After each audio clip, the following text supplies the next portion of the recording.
with 2 N's? This is the first game, damn it! Why did you get it wrong right out of the gate? I haven't even started the game yet! Ganon is the pig guy from Zelda. Gannon is a name of Irish origin meaning fair-skinned or fair-haired, of which this guy is neither! I also don't understand why the quotation marks. Like, I get it, you have to denote names and concepts that are foreign to new players, but you would think that having their names colored differently would suffice. I mean, the word Triforce doesn't have quotation marks, it's just colored differently. But then the number 8 does have quotation marks? People know what the number 8 is, and why is Zelda the only character not denoted with quotation marks? Link makes sense because you can name the character anything you want. Is Ganon in quotes because they knew they spelled it wrong? That still doesn't explain why 8 isn't quotes. What are the rules, damn it? Bro, it's 1986. You think people kept that shit back then? Nah, dude, as soon as the game was out of the box, parents threw that paper and cardboard away. It's dangerous to go alone. Take this! Well, I'd still be alone, I just have a sword now.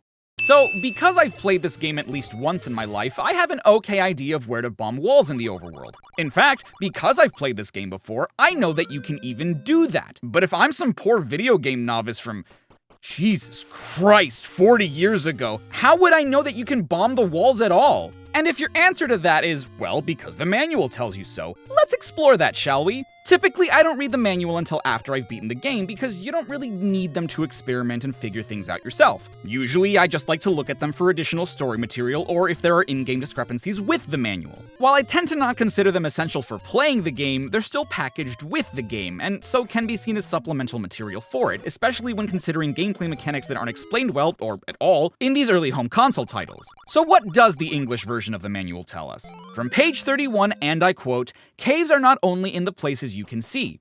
What was that you said? I looked for the caves in every nook and corner, but I couldn't find them anywhere? Well, you know, they're not only in the places you can see. Link just might be able to pass through the pathways he hasn't been able to get through by using something else. Get the gist? No, you overly sarcastic piece of paper. No, I do not. The manual also happens to have little tips on the bottom of each page, so does that maybe clue us in on what to do? Not in the slightest, because each tip is basically just telling us that secrets exist, but not giving us even a remote hint at how you're supposed to figure them out. And as it pertains to the bombable wall specifically, the tip we're given is, legend has it that there are caves in every possible place above ground. Link is bound to find them as long as he has enough power.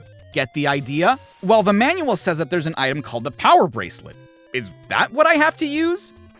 Technically, yes, you do use the power bracelet to open hidden underground passages, but I don't think that's what this tip is talking about because it mentions caves specifically, and in other instances in the manual, it tells us that caves are locations found in walls all over Hyrule. Anything other than that is simply labeled an entrance. Taking that into account, the power bracelet can't possibly be what helps us find caves because its entry in the manual says that it helps Link lift rocks, which isn't how you access the caves. And to top it off, if we look at the entry for the bombs, we can see that it's the only item with a subsection that tells us that at the beginning of the game, we can't carry more than 8 bombs, so to use them sparingly, which, if anything, would discourage you from exploring and trying to bomb every possible place above ground. I've had people tell me that a lot of the secrets in this game are solved through trial and error, but I just don't agree with that. We'll get into it way more during the dungeons, but when I think of something being solved through trial and error, usually you'll have a multitude of limited options at your disposal. Your objective is clear, but how to achieve it is what you have to figure out.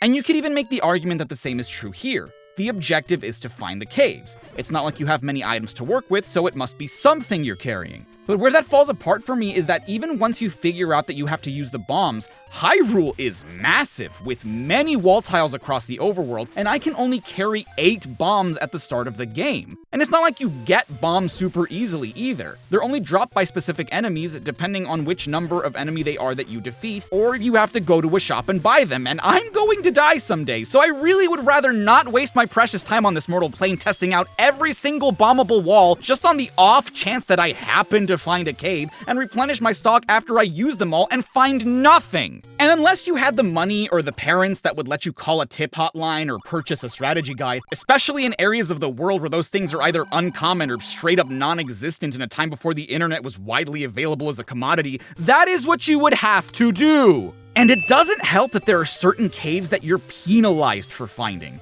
In the internet age, it's easier to avoid these locations, but if all you have is trial and error, you're either about to find a shop you don't have the money for, get some rupees, or lose some rupees. And if these locations were a bit more obvious, or if the bombs weren't a finite resource, it's whatever. You take the gamble, and if you lose, you lose. But if I've spent hours trying to find a cave that's meant to help me progress through the game, only to find something that punishes me for finding it, I think I'd just throw my NES in the dumpster and swear off video games forever. And to add insult to injury, since I never encountered one in my playthrough, I had to go back and capture footage of a door repair cave, which was incredibly easy because one of the enemies that drops bombs just so happens to be in the same area as one of those caves. So imagine if this was your first exposure to finding a secret in this game. With negative reinforcement, why would I want to find any more caves? Why would I trust interacting with any secret that I find when my earliest exposure to it was punishment? I'm sorry. What? How are you supposed to know this is here? As far as I know, nobody tells you that you can just walk through walls. But don't worry, we'll talk more about that later. It's pretty well known that in the first game, a lot of the NPC dialogue is either awkward, cryptic, useless, or a combination of all three, mostly due to the limited character space for them. This one about obtaining the white sword is particularly heinous because he says, "Master using it and you can have this," which is clearly referring to the sword he has, so one would assume he means for us to master the sword we currently have. The thing is, he gives us the white sword for having a total of 5 or more hearts, which are increased by finding heart containers. One of the ways to do so is by defeating dungeon bosses, which would make sense. Completing dungeons and getting Triforce pieces is a good way to show that we have mastery over our sword. But you can also find heart containers in caves in the overworld, which you don't really need to use your sword much for. As well, what constitutes mastery of our sword? Beyond these words, we're never told how to prove our worth. Because it's not dependent on Triforce pieces, which, like I said, means that it's not dependent on beating dungeons. And even if either of those were the case, how many do I need to beat before I can have the sword? Am I expected to keep trekking back here just to see if I earned it or not? One of the items you can get pretty early on is the blue candle, which has a primary function of lighting up dark rooms in the dungeons. In fact, if you read the manual, I wouldn't blame you for thinking that that's all the candle does. No one tells you otherwise. But they do have a separate use, which is burning down trees to reveal secrets in the overworld. And again, like the bombs in the caves, you would have to try every single tree in order to even find these secrets. However, unlike the bombs, which are an expendable resource, the blue candle has unlimited uses. The only downside is that you can only use the blue candle once per screen, meaning that if a screen has multiple different trees, you would have to try and burn it down, see that it didn't work, leave the screen, come back, and try a different one. Boy, this is really expensive. My brother in Hylia, you set the prices! So, in the very first dungeon, if you leave as soon as you enter and then come back, the door to the north just gets unlocked without having to use a key. Something very common, which again, no one tells you, not even the manual, is that there are blocks you can push to reveal hidden passageways or open shutter doors. Admittedly, this first instance isn't too bad because it's a lone block where you can't really do much else, but later dungeons have blocks arranged in such a way that I have no idea why you would A, be expected to push a block in the first place, and B, know which block to push when you have so many options. Trial and error, sure, but I can't say that I find pushing random blocks until I find the right one to be particularly good or fun game design. Eastmost Peninsula is the secret. Cool. What the f are you talking about? I'm not supposed to be able to do this. The compass in this game reveals a location of the Triforce fragment, which we can use as a reference point to know where to go to beat the dungeon, which is nice in theory. In later dungeons, though, knowing where the Triforce piece is doesn't mean much when we don't even know how to make our way to it, especially when you have to go down passageways that lead to opposite ends of the map and rooms that are connected through passages that aren't doors. But we'll get to that. In fact, as an addendum, the compass only really becomes useful when you have the respective dungeon's map, and even then, not by much, because we actually have 2 maps. The one you can see up top revealing the shape of the dungeon, and the map on the subscreen, which only updates as you enter new rooms. While the main screen map can give you an idea of where certain rooms are located, like I said earlier, that doesn't mean you'll know exactly how to get there until you get there. And the subscreen map isn't much more helpful because it only reveals how the rooms are connected once you go through the door that connects to the next room. Dodongo dislikes smoke. This hint is meant to clue you in on how to defeat the boss of this dungeon, whose name you would only know through the manual, and overall it's not a terrible hint, but the issue I take with it is that while it's clear that I have to use the bombs, it isn't clear that I have to place the bombs specifically in front of the Dodongos in order for them to do any damage. The manual does tell us that it bounces off attacks with its thick hide, but the only time we would even see smoke is when the bombs explode outside of Dodongos. Ugh, the dark nuts. These bastards can only be damaged by hitting them from behind, which can be finicky on its own, but their walking patterns only make that more difficult. They'll mostly do their own thing, but the second you try to get behind them, they decide to turn around because you're in their proximity, but only sometimes. So sometimes you'll land a hit, and other times he'll walk right into you. You can hit them from the side too, but again, that involves getting close to them and risking them walking right into you. Oh! Okay, so don't freak out. The third dungeon in this game is based on the Japanese character Manji, which is represented by way of what is known as a selvastika, not a svastika. The difference between the two is that svastikas have their arms rotating clockwise, whereas selvastikas have theirs facing counterclockwise. Both are used as symbols of peace, the word svastika coming from Sanskrit and meaning something akin to conducive to well-being. In Hinduism, svastikas represent the sun, whereas salvastikas are meant to represent the night or deeper spirituality. And both symbols have been adopted by different branches of Buddhism over time. That's why it has this meaning in Japan. And because The Legend of Zelda originally had major religious undertones to it, it's not surprising that a symbol that represents spirituality would make its way into the game as a dungeon. The iconography we in the West most associate this symbol with is not only not a selvastika, but it's also rotated at an angle, so no worries, that's not what this is. That being said, given that certain events had only just ended 40 years before this game came out, I would have maybe included something for us homies out west. Like, I kinda wish Minoru Arakawa had been like, okay, so y'all aren't gonna get this, but don't worry, Ganon's not a white supremacist. I can't really blame him, I guess, considering he was literally born a year after World War II ended, so that probably wasn't at the forefront of his mind too much when running Nintendo of America. Something this game does is take control away from you when dialogue is being displayed, and the only time that's really annoying is during the dungeons where you encounter the NPCs that give you tips. Not upon first encountering them, mind you, but when you have to go through their room and backtrack through it again, only for their dialogue to have to reappear and waste your time. I already know what you're going to say, can I just leave? Why does the second potion cost 68 rupees? Like, it's such a specific number. I get that it's a better deal to buy it over the regular life potion, but why not 70 rupees? That's still 10 less than you would pay for double the price. Maybe I just like multiples of 5 and that's why I think it's so weird? I just assumed that the number had special meaning or something, but I couldn't find anything saying so. Someone once pointed out to me that the red kieses that spawn from the Vires look like Mickey Mouse's trousers, and now I can't unsee that. So I just got the stepladder, and you would think that it's meant to be used as a bridge to cross certain chasms, and it is, but usually what you'll be crossing with it are bodies of water, which is kind of strange because I picked up the raft earlier and is in fact the item I needed to get to the 4th dungeon in the first place. So why can't I just use the raft to cross over one-tile bodies of water? I can cross entire oceans with it, but I can't use it to cross a puddle? I guess when I put it like that. But you wouldn't use a stepladder either.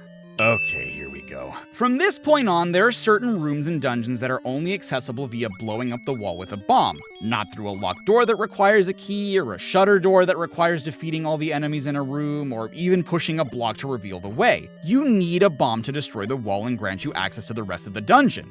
The thing is, how would you know that to begin with? And once you know you can, how would you know where to bomb? In the overworld, aside from the final dungeon, none of the bombable areas, to my recollection, are strictly necessary in order to beat the game. You'd miss out on some heart containers and easy rupees, making the game more difficult, but you don't need to find any of them. And this dungeon, while not requiring that you bomb the wall in order to proceed, is the first instance where this happens in a dungeon, and the last few dungeons will require you to bomb walls in order to progress. And again, assuming that the answer is trial and error when, at the end of the game, assuming you found and purchased both the bomb upgrades for a max total of 16 you can carry, that's not a whole lot when you have multiple rooms that have at the least 1 and at the most 3 additional walls you can bomb. And some have none, meaning that in trying to figure out which ones can be blown up, you can absolutely waste and run out of bombs, forcing you to hunt down enemies that drop bombs if you're lucky, or having to straight up leave the dungeon in order to get more. Just to set an example, the last dungeon in the game, Death Mountain, has 57 rooms in total, and of those 57 rooms,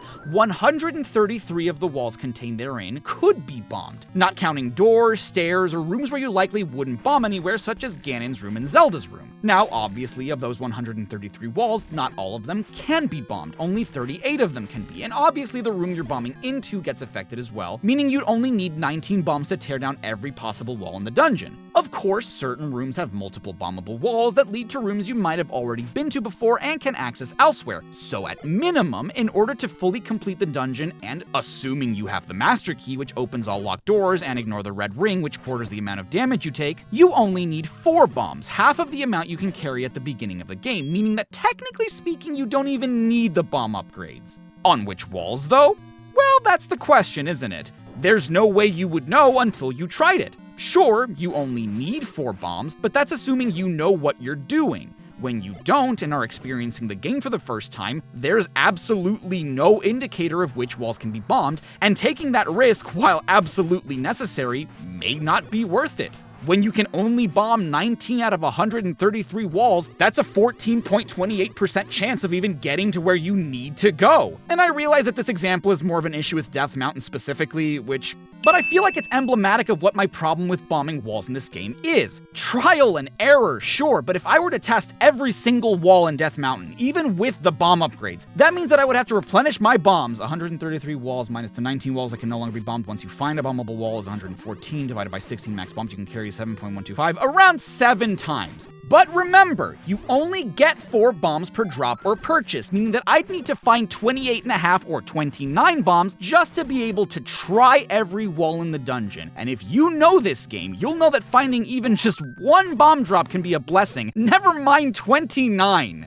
I swear that the Gleeok's hitbox makes no sense. Sometimes I have to hit the head, other times I have to hit the neck. I know it's not luck, but it sure can feel like it sometimes. Speaking of luck, and those quotation marks are doing some heavy lifting there, I was getting ready to rant about how it is you're supposed to figure out how to navigate through the Lost Woods, and just learned that an old woman nearby tells you how if you pay her the right amount of rupees. Now, for starters, I don't even know where you find this old woman. Looking it up, it seems like she's in a cave surrounded by peahats and will only tell you the solution if you pay her the right amount of rupees. Pay her too little and she says you're too poor to talk to. Pay her too much and she'll remark about how rich you are but still won't tell you anything, all while keeping the rupees you just gave her. Anyway, that grade A bullshit aside, let's assume you pay her the max amount out of the gate, right? If all she did was take my rupees and not tell me anything useful, why would I assume that coming back and paying her less rupees would yield the result I want? Why do I even have options here? If you want a specific amount, just ask for the specific amount! Finding the old man in the graveyard is also something I wasn't sure about how you would know, but I reasoned that since no Genie appear when touching this particular tombstone, there must be a secret here. But there actually is an old woman who tells you about him, and oh, look at that! Free advice! Anyway, not the point. This old man gives you the magical sword, the strongest one in the game, but much like the one that gives you the white sword, again, you're never told that you need at least 12 heart containers to wield it. Even if, at this point, you've clocked that you need the hearts to get the sword, how are you meant to know how many you need? The power bracelet is an example of how outdated this game design is. To start, you'll likely have already learned that touching certain Armo statues can reveal hidden locations, so that by itself isn't a huge deal. The problem is that before coming to this area, you'll likely have only encountered the Armos by a handful, so not many options leading to a quick eventual result. In this area, you're likely coming in through the west, after having traversed through the graveyard and passed a whopping 10 of them on a single screen. If you're checking and awakening each one of them meticulously and seeing that you're not getting anything out of it other than a fight with an Armos, why would one think that the last statue of the top row of the next screen is going to have anything?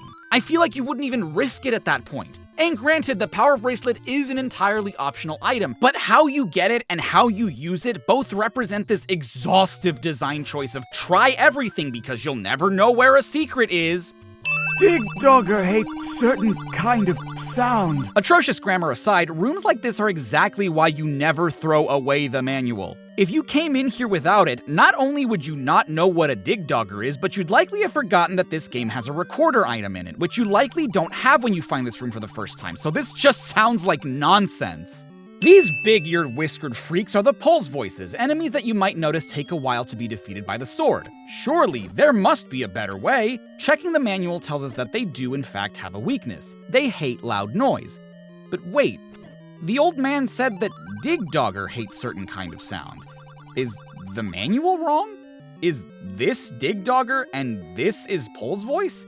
Well, see, the manual is wrong, but not in the way you would think. It doesn't get the name of the enemies wrong. That is a Pole's voice and that is a Dig Dogger. And it's technically not even wrong about Pole's voice's weakness. It is weak to loud noise in the Japanese version of the game. You see, the Hyrule Fantasy Zeruda no Densetsu was released on the Famicom Disk System, a floppy disk attachment for the Japanese NES. Now, the thing about Famicom systems is that they came with both controllers attached to the console, and the Player 2 controller has a unique component to it in the form of a built-in microphone. Originally, what you would do to defeat Pole's voices would be to make noise into that Player 2 microphone, and the game actually has other Player 2 controller functionalities that are still present in the international versions of the game. But since only the Famicom has that microphone, how do we defeat the Pole's voices in the West? By playing the recorder near them? That would make sense, right? They hate noise. Nope, they're weak to the arrows in this version, and you would think the least they could do would be to update that information in the manual, right? Because literally nowhere else in the game is this ever even mentioned. Why would it? The manual mentions it. And don't worry, we'll get into the other instances where you can tell that the team translating the manual was not the same team translating the game. I bet you'd like to have more bombs! Oh, I sure fucking would, especially because I had to defeat 3 Dodongos and bomb 2 walls to find you! Fortunately, the game's not that cruel and gives you more bombs after defeating the Dodongos and puts enemies in your path that are guaranteed to give you bombs, but I hope you knew to have at least 100 rupees before you got here, because otherwise it's back to grinding for you! If you hated Dark Nuts before, now they come in blue! Secret power is said to be in the arrow. What? How am I supposed to know what this is in reference to? Okay, so someone maybe does tell you about the Pole's voice weakness, but how are you supposed to know that that's what he's talking about? Because the room we came from had them? I likely defeated them with the sword or already figured that out by myself. I'm not going to try to place a bomb before I've cleared the room, especially not in the room I came from. And the thing is, this could also be in reference to the item we need to defeat Ganon, which almost makes more sense since the manual suggests that Link needs to use his sword and some other object. And this is the only instance I could find of someone cluing you in on what to use for that fight. Whiz robes. Much easier to defeat than Dark Nuts, but can be way more annoying depending on the layout of the room. It gets real bad.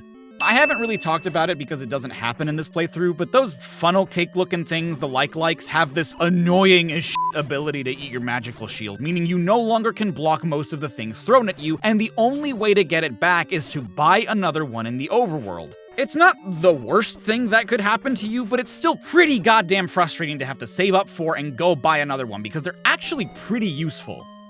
There are secrets where fairies don't live. Okay, that's most places, you cryptic asshat! I don't see any around here! Is there a secret here?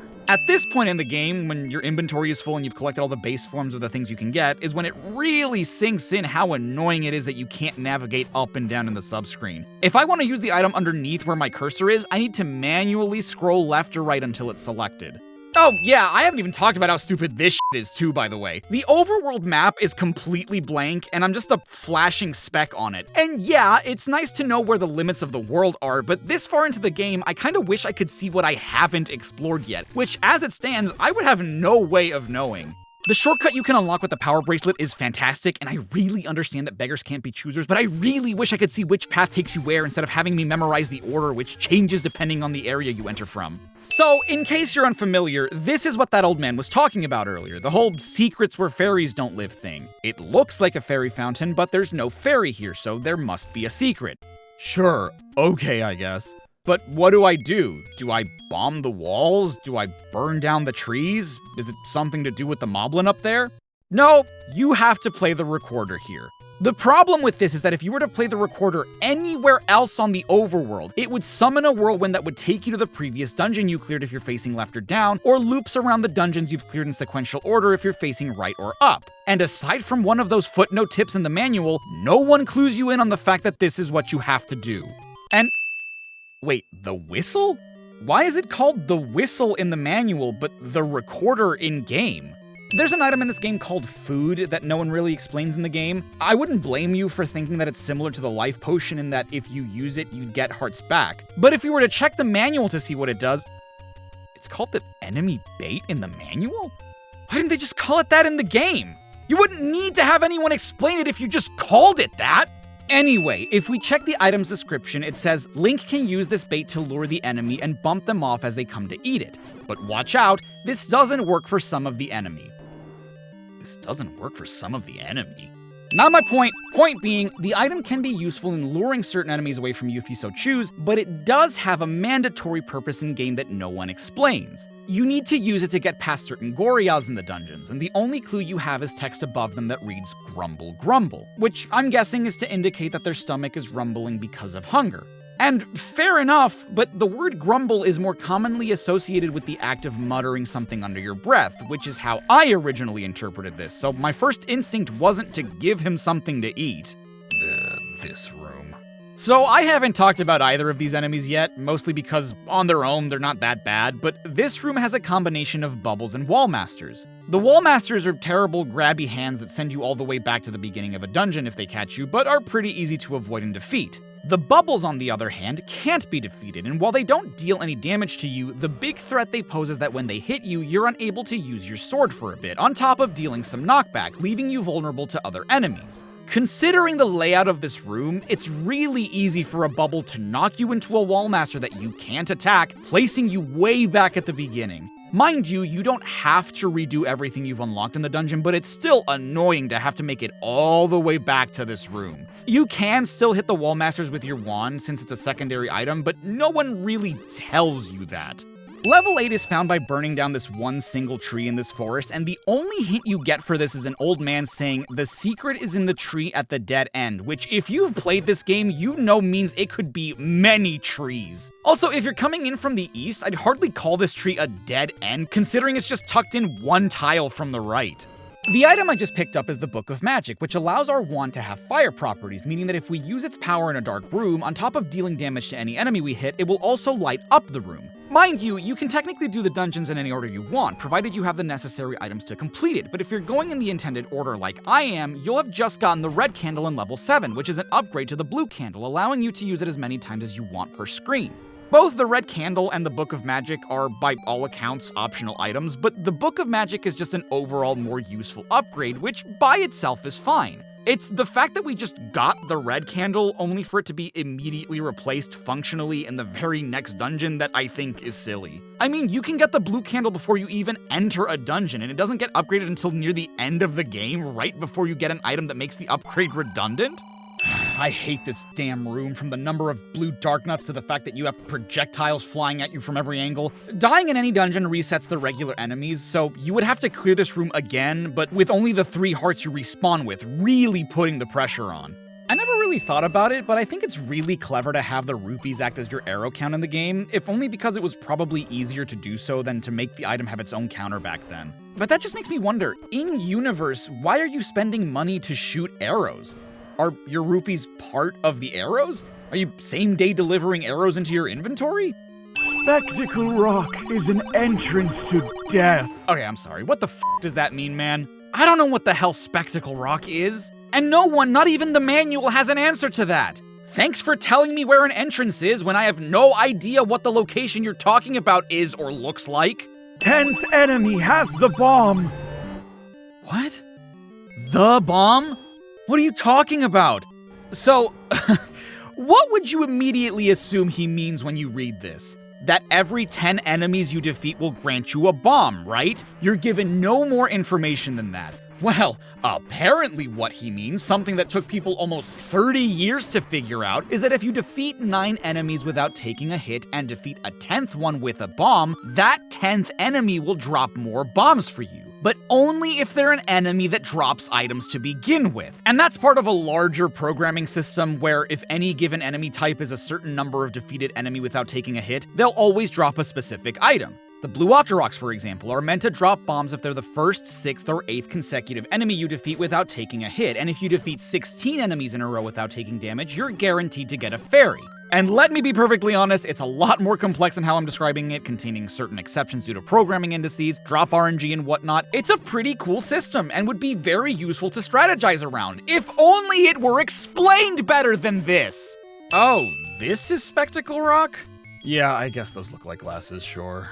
So I didn't know this because why would I have come here and found Death Mountain before getting all the Triforce pieces, but if you do, an old man will stop you and say, ones who does not have Triforce can't go in. What I can't go into is how grammatically incorrect that sentence is. He's also a straight up liar because there are 3 other old men in here. Are they ones who does have Triforce? I doubt, because only I have. Go to the next room. Yeah, no shit, dude. Nah, I think I'll just stay here with you and let Ganon take over. How about you tell me where the next room is?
God damn.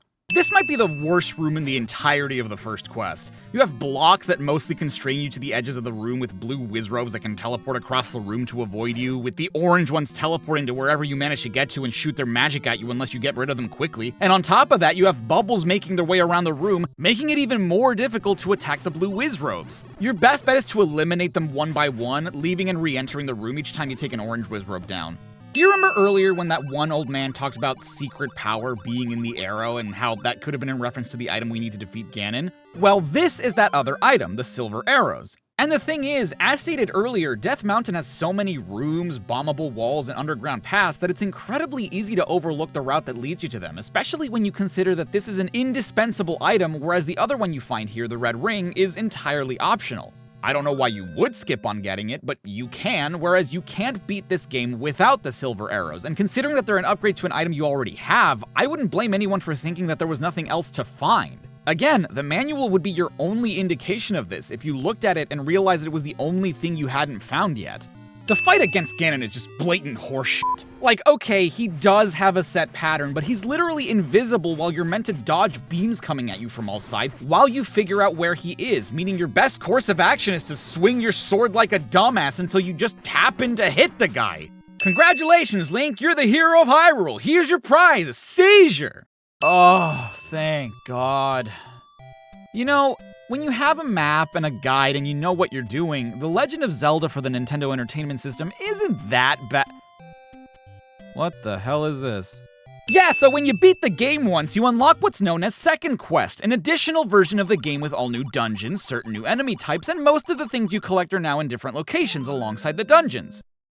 Let me repeat that. In this additional campaign, despite playing in the exact same Hyrule that you just spent hours becoming familiar with, the locations of certain items, secret rooms, and dungeon locations are completely different. I hope you're ready to bomb every wall and burn down every tree in Hyrule again. A technique that becomes indispensable in Second Quest is learning how to take Dodongos out with just one bomb. See, the Dodongo dislike smoke hint doesn't just mean that they're weak to eating bombs, but is likely meant to imply that if you can get a bomb to explode on their face, you can stun them temporarily and defeat them with your sword. The problem is, placing the bomb and timing when it'll explode is pretty difficult when the Dodongos can turn at a moment's notice, meaning that the bomb might explode closer to their body. It's overall way easier to make them eat the bombs. But there is a way to have more control over the timing of the explosion with the recorder, but these are all things you'd have to figure out on your own, and I'm not sure how much they intended for this to be done in the first place. Level 2? But this used to be a shop. Oh, whatever. Do you guys remember that one secret on the overworld I complained about, where you could find a shop if you just walked through a wall and how there was no way you could have known you could do that? Well, let me introduce you to a staple mechanic of Second Quest, and the thing I think is the worst possible design choice in gaming in general, really. If I hadn't made my distaste for bombing random walls in each dungeon, hoping you get one that leads you to the right path clear enough, imagine how I felt when I learned that this game expects you to just walk through certain walls sometimes. So, on top of not knowing if and which walls can be bombed, I now have a third option that I need to be on the lookout for. Is this wall solid? Can it be bombed? Or do I have to walk through it? And your very first example of this is entering a room that's hidden on your map. Sure, the room leading into it gives you a modicum of a hint, but why in the mother of f*** and all of its siblings would I think to walk through the wall instead of bombing it? Oh! So now playing the recorder opens up hidden entrances and trees too! I can't wait to play this thing on every screen, hoping that I find something instead of summoning the whirlwind! And speaking of the whirlwind, it technically works different in second quest as well. If you recall, during the first quest, taking the whirlwind would put you at the entrance of any dungeon you've completed in consecutive order. The problem in second quest is that it still does that, but with the first quest dungeon locations, meaning that you may not even end up in front of a dungeon when you fast travel. Don't get me wrong, it's still useful, I just have to keep in mind the locations from my previous playthrough of this game while trying to figure out the new dungeon locations of this one. Okay, so second quest's level 2 is where a shop was in first quest, but second quest's level 3 is where first quest's level 2 was using first quest's level 7 secret. Okay, sure. And you know what's so funny about second quest's level 3? It's the easiest, most straightforward dungeon in the whole game. Like, arguably easier than first quest's level 1.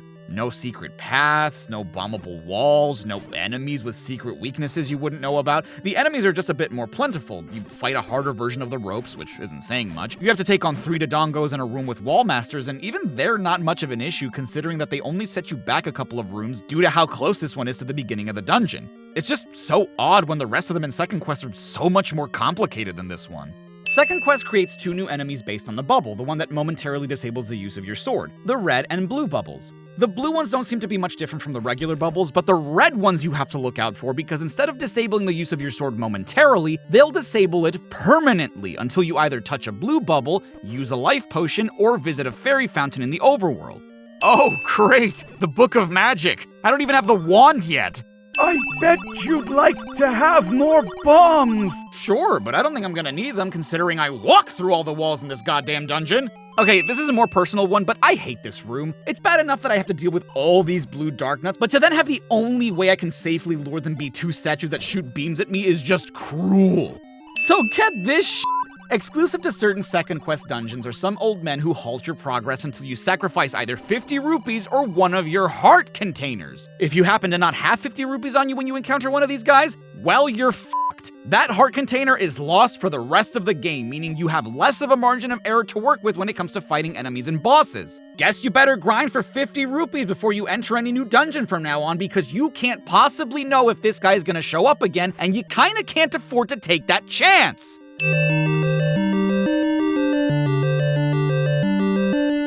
You motherfuckers! I have to do what? Ignore the Triforce piece and walk through the wall behind it? You've officially crossed a line! Nuh-uh!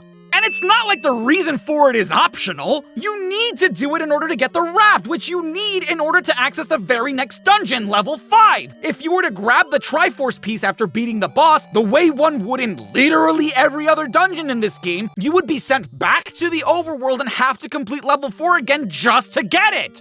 Oh, dude, this room rocks. I love how I enter with almost full hearts and having to go against 5 blue wizrobes in tight spaces means I leave with almost none of them.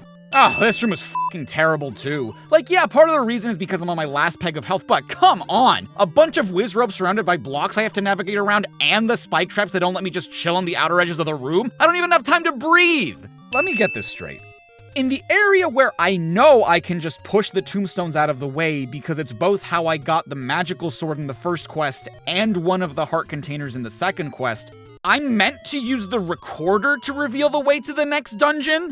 While I didn't struggle too much with the Goma fight in level 6, I wouldn't blame anyone who does, considering that you not only have the Goma itself shooting beams at you, but statues in all 4 corners of the room shooting you as well, forcing you to constantly move while having to chase a moving target to try and shoot it with a ranged projectile, which you can only hit at certain intervals, which is hard to do when you're both moving all the time. Oh, go f*** yourself! Really? On a wall next to a river that I need a stepladder to access? Why would I ever think that that's what I would have had to use?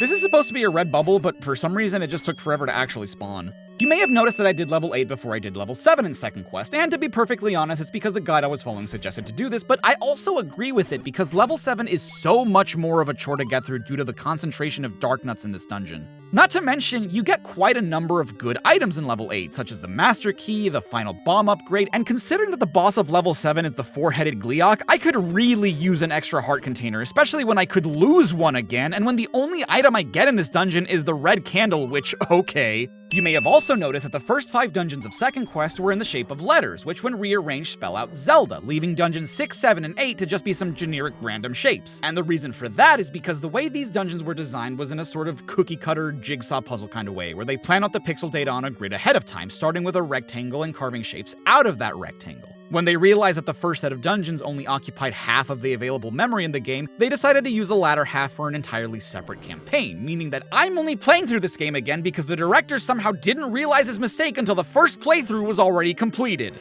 The entrance to level 9 in second quest really pisses me off, because the way you're supposed to figure this out is by an old man you would have found in level 4 saying if you go in the direction of the arrow, which not only was half the game ago, but what the hell are you supposed to do with that information? If I go in the direction of the arrow, what? And not only that, but it's not like the entrance to the dungeon is at the end of where the arrow is pointing. It's a few tiles before the end. So sure, it is in the direction of the arrow, but that could have meant anything. As well, just because I'm only now finding this out, there's another old man in level 6 that vaguely tells you the location of level 8 by saying south of arrow mark hides a secret. Now, the problem with this is that unless you're looking at the entire map of Hyrule, you may get a bit lost trying to find this, because the only way to go one screen south of the arrow made up of stones is to first go left and around to the river, 2 screens west, 1 screen south, and 2 more east. It doesn't sound like much, but it does end up being a bit of a trek, especially with the Lynels, Zolas, Peahats, and falling rocks you either need to deal with or outright avoid. And apparently this hint isn't much better in Japanese either, because he says something to the effect of north of the lake, but if you go 1 screen south of the entrance, you end up in the Lever Desert, and 1 more screen south is the Fairy Fountain. Is that what he means? I died 22 times while following a guide. I assure you that I have neither wisdom nor power. I appreciate this painting of Hyrule in the background, but man is some of this text hard to read. Relying on what Impa had told him, Link has to somehow make his way to Death Mountain. Link might just be able to find out where the mountain is by carefully studying where and when the monsters appear. What? The hell does that have anything to do with anything? Monsters appear all over Hyrule all the time. Sure, certain ones appear in certain areas more often, but that's not what you said. Carry weapons such as boomerangs, etc. to match the enemy. This way, Link can proceed with the fight more effectively. The skill to switch over quickly to the treasure select screen, remember the sub-screen? No? You haven't mentioned it in this manual yet. And you won't for a few pages. Link's going to have a difficult time trying to destroy Ganon. He's real mean, but even Ganon has his weak point. Some friendly character in the game is sure to tell Link about it. I mean, I guess this is technically how you would know what secret power is said to be in the arrow means, but that's still unbelievably vague. Link has destroyed Ganon and has managed— dude, spoilers, why would you just put that in your manual? First off, use the sword. Link can use his sword to inflict damage on almost all of the enemy. Almost all of the enemy? As Link continues his adventure, he may find lots of magical items. If you don't know how to use them, Link will never be able to get the better of Ganon. Rubies. Rubies are the— rubies? You mean rupees? That's what the game calls them, and that's what the rest of the series calls them, barring a few— sure, let's call them entries. During the game, if Link defeats the enemy and rescues the fairy who's in their devilish hands, she'll turn all the white hearts red. Incorrect. Only the ones we meet at fountains do that. The ones we rescue from enemies give a lot of health back, sure, and may even replenish all your hearts at the beginning of the game, but the more heart containers you have, the less the fairies are able to fully heal you. Ladder? Doesn't the game call it the step ladder specifically? Oh, I see. The one in the manual is my biological ladder. The entry for the power bracelet is a little misleading because it mentions that it lets Link lift giant rocks, which is only technically true. It would have been more correct to say that it helps him push giant rocks, since that's more what it looks like in-game, but a bigger issue is that one of the threats the manual points out later on is the rocks that fall from Death Mountain. Its entry specifically states that they can't be destroyed, so I wouldn't blame anyone who reads the manual first for thinking that the power bracelet helps getting past parts with the rocks easier, and then be super confused as to why you're still getting hurt by them. It might have been a good idea to specify that these aren't the rocks that the power bracelet entry was talking about. Wooden Boomerang and Magical Boomerang. Link can use these to inflict damage on weak enemies. He can also stop most of the enemy in their tracks. Did the person writing this not know that the plural form of enemy is enemies? They must have, considering that they used the correct word literally in the previous sentence. How is this the second time you didn't pluralize the word? And remember, they do it again later on for the enemy bait entry. I get it, if you're talking about it like a singular concept, an army of opponents can be the enemy, but we're talking about select few individual enemy types, so they would be enemies! The description for the candles kind of makes it sound like they're expendable items like the life potion, which they're not. And I guess it's because you have to buy the blue one in the shop, which, fair enough assumption, but did you not play the game? Once you use the candle, it doesn't go away. You don't have to buy a new one.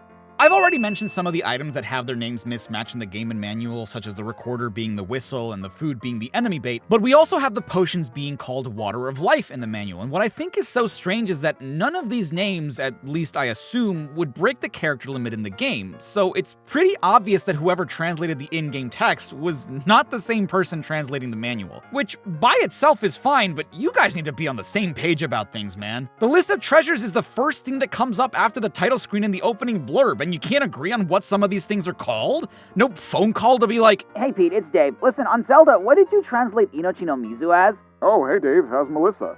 I think I just called them Life Potion and Second Potion. Why? Because I submitted their names as Red and Blue Water of Life. That's stupid. Why would you do that? What do you think Mizu means, you Fluid. A potion's a fluid. Oh my god, Pete! Fine. I'll change it in the opening to say Water of Life. No problem. Yes, problem, Pete, because the game shipped this morning! Oh my god, Pete! once he's collected the last Triforce fragment, Link can warp to the entrance to the 9th Labyrinth by blowing the whistle and summoning the Whirlwind. I don't think that's correct. It'd be awesome if it was, so that finding it wasn't as cryptic, but no, you still have to find the entrance to level 9 on your own. Real quick, and just because I'm not really going to have another opportunity to talk about this, but the manual incorrectly calls the race we know today as the Zoras as the Zola, because of how there's no distinction between L's and R's in Japanese. Kind of similar to the whole Ruby Rupee thing. And again, as a result, although future titles in the series correct this mistake, certain entries repeat it. But we'll get to those. Manhandla, a large man-eating flower with hands sticking out in all 4 directions. It moves faster as it loses its hands. Sorry, why do you think those are hands? The illustration right next to it clearly shows it with teeth, meaning it has mouths, meaning those are likely heads. Just because they decided to call it a manhandla doesn't mean those are hands. I'm just bringing this one up because it's funny to me, but among the many useless tips strewn about on the bottom of the pages, one reads, pay attention to the rooms Link can't get to in the map. There's bound to be a hidden passageway in the rooms that Link's already passed through. Keep your eyes open. That's really only pertinent for rooms that have blocks in them, and even so, some of those rooms have bombable walls that have no visual indication that that's the case, and sometimes even the map makes it seem like that wouldn't get you anywhere. Speaking of useless tips, so much of them come in the form of the manual teasing you with information, only to tell you that the information is a secret. Like, yeah, no shit, I would have figured out as much once I came across it. If you're not gonna tell me anything useful, just don't mention anything. That's almost worse than if I consulted the manual and found no information at all. It's like, you deliberately knew that this would be a roadblock for players, acknowledge as much in the manual, and then actively don't help them. The last portion of the manual is dedicated to helping first-time players find the first dungeon, which is really nice. But at the end of the first paragraph, it tells you that it's going to teach you how to reach the first Triforce fragment, which is technically not true. Like, yeah, you'll get the Triforce piece if you beat the dungeon, but the manual only guides you to the entrance of level 1. After that, you're on your own.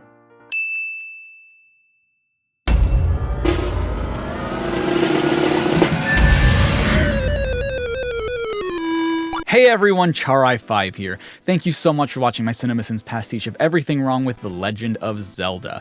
I'm relatively new to the Legend of Zelda series. I just started playing them this year, and in fact I've been doing it as a sort of stream series on this channel, so if you want to stay up to date with that, you can subscribe and be notified of when I stream next. I'm currently not doing it just because I recorded the first couple of games and wanted to make videos on them before I tackle the 3D stuff. I'm currently about to tackle the 3D stuff once these videos are done and go up. But if you want to check that out, if you want to experience them for the first time with me, because I've never experienced them fully, I know things, bits and pieces of them, but I don't know them in their fullest form. If you want to explore that with me, have a good time, subscribe, hit that bell, stay notified for when I go live next. Question of the video: what is your favorite The Legend of Zelda game? Because I hear so many different opinions from people when it comes to what their favorite is, why it's their favorite. So many different opinions, and every one of them I feel like is valid, except for these first few. But we'll get into that, as I've said throughout the video. So far, my favorite of the first like 7 or so that I've played is probably A Link to the Past, with Link's Awakening coming in a really close second. But so far, those have been my favorites. On screen, you are seeing the names of the wonderful patrons and channel members who decide to contribute monthly to this channel. Their support has been indispensable for me, especially during these long hiatuses where things just come up and I have no control over like when I'm able to upload for you guys, but hopefully I'm able to be a bit more consistent with that. We shall see. In the meantime, you should go check out CINEMASINS. They also have sister channels that cover music, videos, brands, and other topics. Like, comment, subscribe, do all those things. Share with people that you think might like these. I don't know what the Zelda space is like on YouTube. I don't think it's... I feel like whenever there's a Zelda tuber, the fans are there and they're very passionate, but otherwise it's weird to have someone like me who covers Zelda content only occasionally or like not as their main thing. So yeah, please do share with them, and I will see you guys when we cover Zelda 2, The Adventure of Link. So until then, guys, stay safe, stay awesome. This is Charai5, signing off. But oh, hi everyone in the credits in the end screen. Thanks for watching. There's the subscribers and the patrons on the side. Okay, what the f am I doing?